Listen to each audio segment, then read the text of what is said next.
Hello மக்களே, எப்படி இருக்கீங்க எல்லாரும்? இன்றைக்கான ரெசிபி ரொம்ப ஹெல்த்தியான ரெசிபி.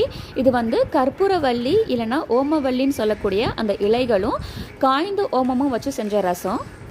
இந்த சீசன் சேஞ்ச் ஆகிற டைமில் நமக்கு அதிகமாக காஃப் அண்ட் கோல்டு வரும். அந்த காஃப் அண்ட் கோல்டு வராமல் இருக்கிறதுக்கும் ஒருவேளை வந்தால் சீக்கிரமே சரியாகிறதுக்கும் இந்த ரசம் ரொம்பவே ஹெல்ப்ஃபுல்லாக இருக்கும்.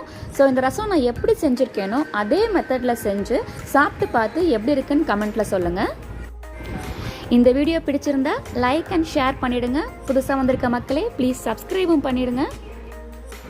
அடுத்ததாக ஒரு சூப்பரான ரெசிபியோடு உங்களை சந்திக்கிறேன். அது வரைக்கும் டாடா பாய்.